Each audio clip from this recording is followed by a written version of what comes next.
Let's face it, Christmas isn't really Christmas until you watch your favorite holiday movies. From the Peanuts to the Grinch, there are so many childhood classics that we can't live without, especially Frosty the Snowman. He has become a Christmas icon, and watching his movies are practically a rite of passage for every human being on the planet. My name is Tim, and today on Channel Frederator, we're counting down 107 facts about Frosty the Snowman. And let's get merry.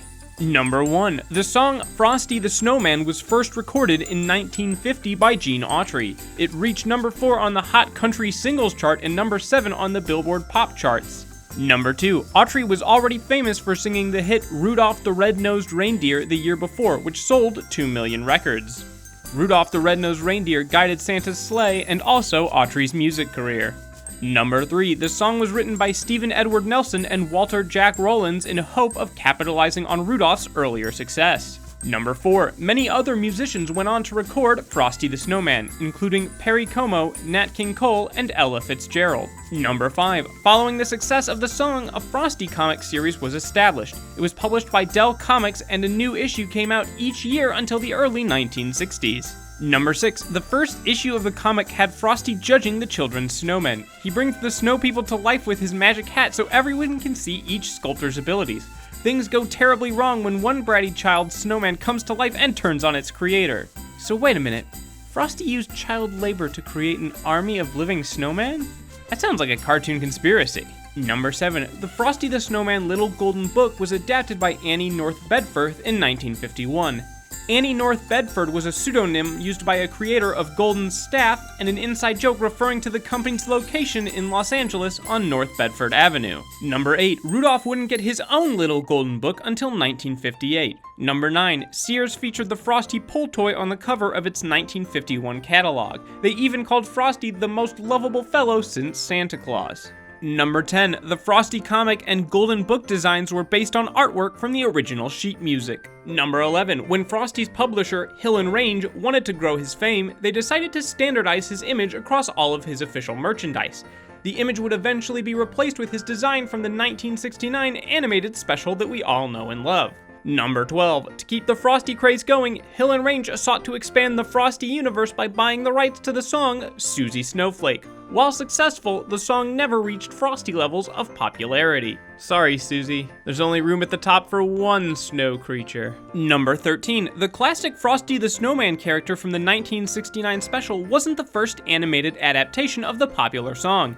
In 1954, there was a 3-minute black and white film produced by the United Productions of America studio. Number 14. Frosty's voice actor in the UPA cartoon was Jerry Hausner, known for his work on Paths of Glory and The Dick Tracy Show. Number 15. The animated special we know and love was produced by Rankin Bass Productions. Number 16. Frosty was the first Rankin Bass Christmas feature traditionally cel animated. The company's other Christmas specials were their stop-motion animation, which they called Animagic. Cel animated, if you don't know, is hand-drawn frame by frame. It's exhausting and not really done anymore. Number 17. Rankin Bass decided to go with the cel animation because the aim was to depict a Christmas card come to life. Number 18. Frosty's animation style was based on initial drawings done by Mad Magazine cartoonist Paul Coker Jr. When he was asked how to draw Frosty, he replied, "Just 3 circles," which is odd because in the special he's clearly not just 3 circles. Number 19. This version of Frosty the Snowman was animated by the Japanese animation company Mushi Studio. Number 20. Mushi was founded by the grandfather of manga, Osamu Tezuka, famous for Kimba the White Lion, Astro Boy, and many others. Which begs the question, is Frosty an anime?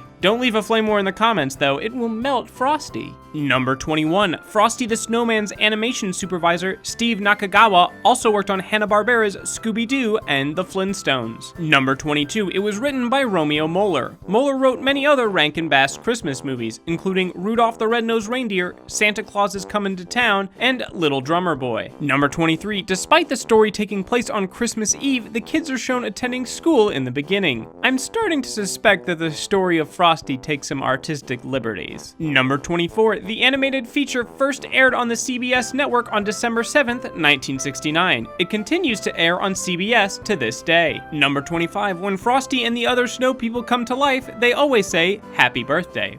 Which makes sense because it's the first time they're coming to life, so it is their birthday. Number 26. Frosty actually says happy birthday a total of 3 times in the special.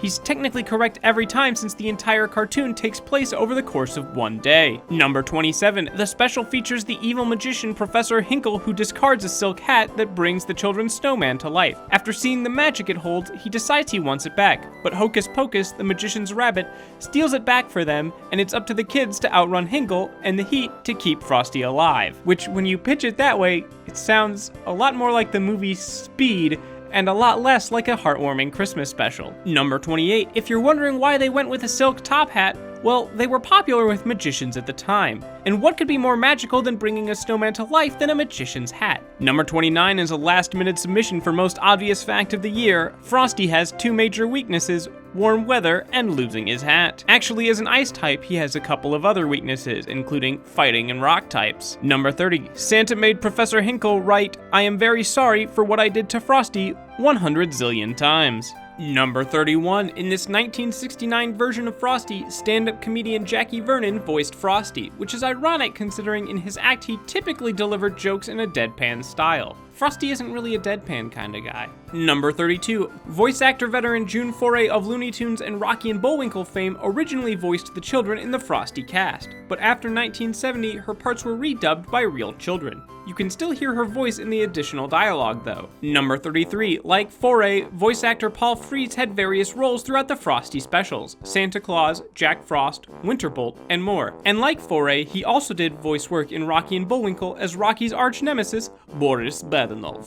Number 34. The narrator, Jimmy Durante, also performed the song Frosty the Snowman in the film.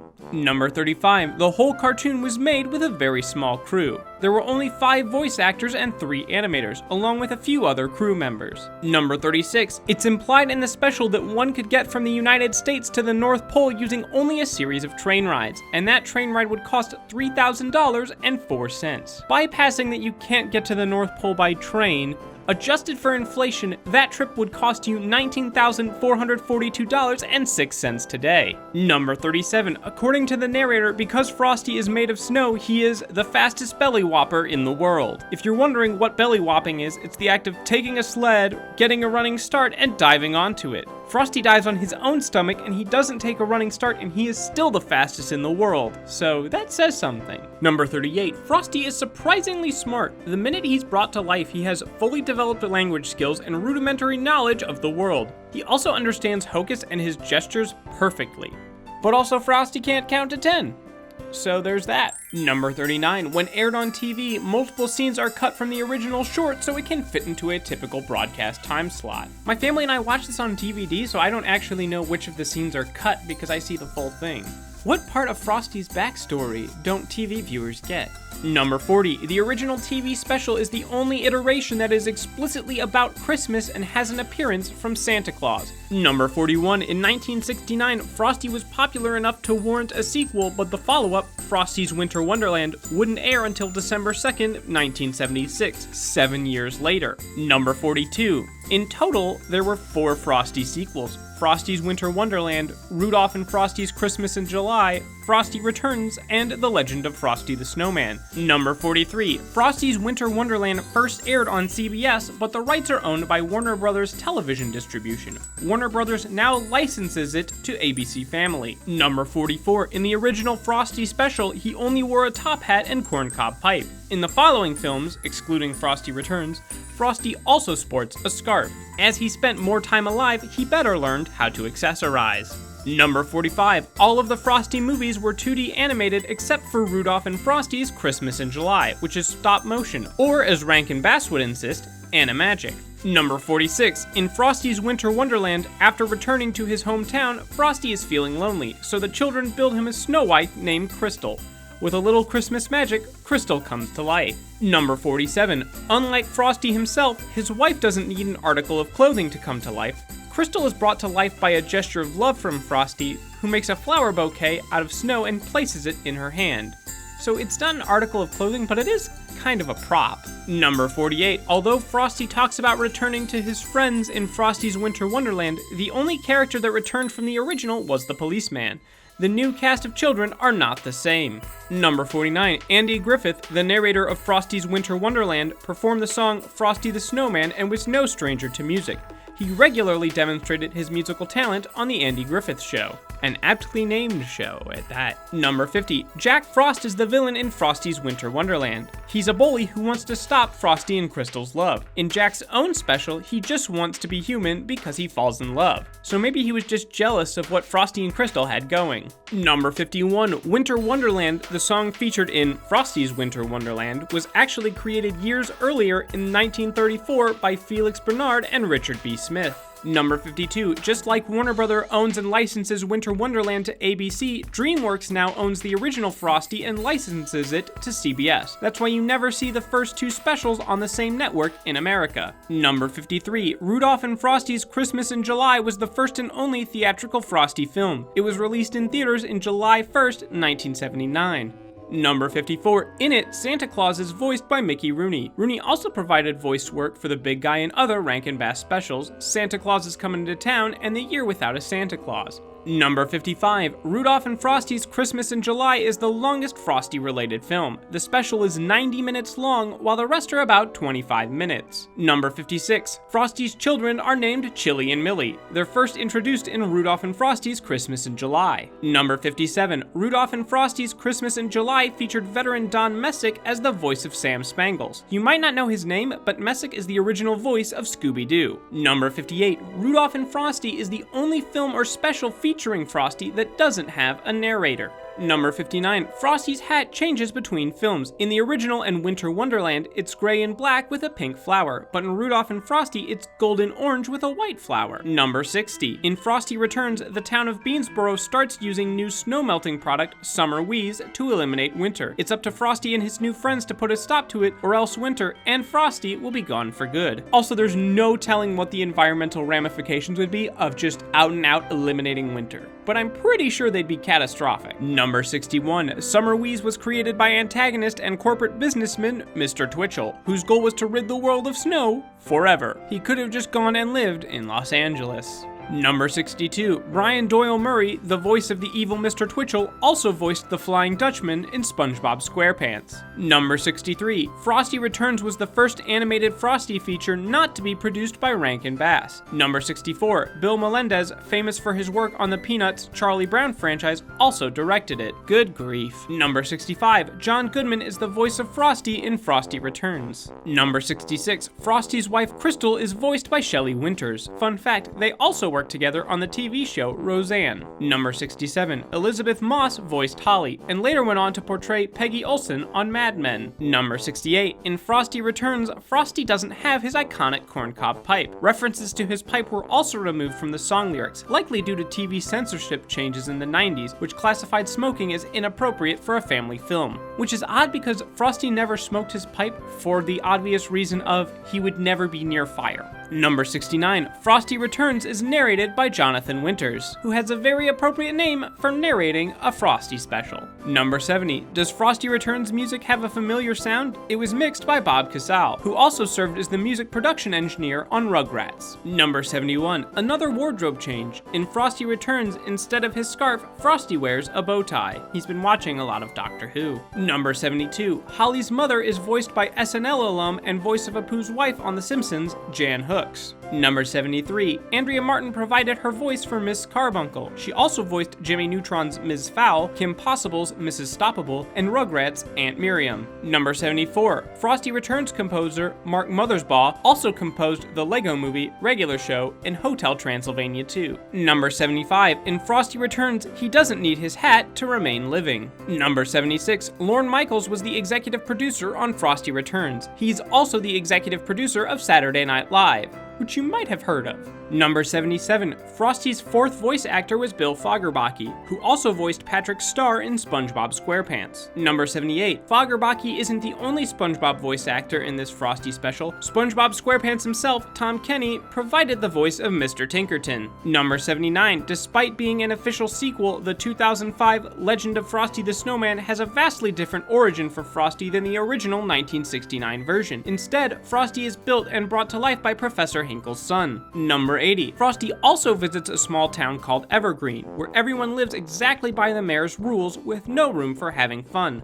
With the help of the mayor's son, Tommy Tinkerton, Frosty has to convince everyone that fun and rule breaking can be important. meaning that this is basically Footloose and Frosty is Kevin Bacon. Again, Frosty the Snowman seems like good cartoon conspiracy material. Number 81. The cast features both voice actors for the Powerpuff Girl, Bubbles. Tommy Tinkerton is voiced by Kath Soucie, the original Bubbles from the Powerpuff What a Cartoon shorts. And Sarah Simple was voiced by Tara Strong, who voiced Bubbles in the series. Number 82. The Legend of Frosty is the only Frosty special where the main child who befriends him is a boy. Number 83. In it, Gray Griffin voices the characters Miss Sharpie, Simon Sclaro, and Sullivan Sclaro. You may also know her as Fairly OddParents' Vicky or Avatar The Last Airbender's Azula. Number 84. Tress MacNeille, the voice actor of Rugrats' Charlotte Pickles, is also in this version of Frosty. Number 85. Burt Reynolds served as the narrator. Number 86. When Frosty's snow melts, it hurts. This is shown in Frosty Returns when the snow melting spray Summer Wheezed is used on him. That makes this scene when he enters the greenhouse way more intense. Number 87. Frosty has died on screen 3 times. He melts in Frosty the Snowman, Rudolph and Frosty's Christmas in July, and in The Legend of Frosty the Snowman. But it's like Santa says in the original, he's able to come back every year because he's made of Christmas snow, and Christmas snow never really melts. Number 88. Nickelodeon aired a series of Frosty the Snowman parody shorts called Patrick the Snowman. Number 89. Frosty made a cameo appearance in Family Guy. In the season 3 episode, A Very Special Family Guy Freakin' Christmas, Frosty crosses paths with an angry Lois who takes him down with fire. Or rather, fire being fueled by alcohol. Number 90. In the film Jack Frost, Michael Keaton plays a character who dies and comes back as a snowman, which is horrifying to think about. Number 91. There were several Frosty the Snowman musicals. One musical was in Raleigh, North Carolina, and another in Fort Worth, Texas. Number 92. The Raleigh, North Carolina Frosty musical differs greatly from all of the other incarnations. Frosty is given a job by Santa to help a boy find a family. Number 93. The city of Armonk, New York has an event called Frosty Day. The day is in honor of our favorite snowman, and it has a bunch of different activities and even a parade. Number 94. Trey Parker and Matt Stone's The Spirit of Christmas short, Jesus vs. Frosty, featured a snowman that also came to life with a top hat, except theirs killed children instead of playing with them. Man, if only there was a video where you could learn more about these kind of South Park facts. Like 107 facts about South Park. That'd be a pretty good video to watch. Number 95. In 2009, CBS advertised upcoming airings of Frosty on their website with mashups of Frosty clips and naughty dialogue from How I Met Your Mother and 2.5 Men. Those commercials were not well received. Number 96. In 2015, residents of Guilderland, New York built a giant 25-foot Frosty the Snowman to help raise money for the Multiple Myeloma Research Foundation. Number 97. The 1990s stop-motion video game Clay Fighter featured a fighter named Bad Mr. Frosty. Number 98. Phineas and Ferb featured a reference to Frosty in their Christmas special. Perry puts a hat on a snowman and it comes to life. Like Frosty, this snowman immediately knows English. However, it doesn't know how to look both ways before crossing the street. Number 99. Frosty makes a cameo in Disney's A Magic Kingdom Yuletide special. Mickey and friends are celebrating the holidays and Mickey Mouse brings a snowman to life. Number 100. In 1999, TV Guide ranked Frosty the Snowman number 9 in its 10 best family holiday specials list. Number 101. In the Muppets Babies episode The Transcontinental Woo Woo, Frosty has a brother named Bosco the Snowman. Frosty got a carrot nose and Bosco got a turnip nose, even though the song says button nose. Number 102. In the Muppets Family Christmas, there's another nod to Frosty when Fozzie builds a snowman that comes to life and becomes his new comedy partner. Number 103. Speaking of Muppets, Jim Lewis, writer of Frosty Returns, was a former Jim Henson Company staff writer. Number 104. In the American Dad episode For Whom the Sleigh Bell Tolls, Frosty appears in the army put together by Santa himself as a reference to the cave troll sequence in The Lord of the Rings. Number 105. Frosty can also be seen in The Simpsons when the family visits Santa's village. When Marge questions where Frosty's head is, Bart kicks it into a bush. Number 106. Build-A-Bear released an exclusive Build a Frosty the Snowman in 2005. The cheeks even lit up red. And number 107, Frosty the Snowman was voted one of the top 10 holiday specials by Time magazine. Thank you for watching 107 Facts about Frosty the Snowman. If you like this video, we have a couple more queued up for it that you might like as well. Let us know in the comments below if there's any interesting facts we missed and what you'd like to see next. And remember, Frederator loves you.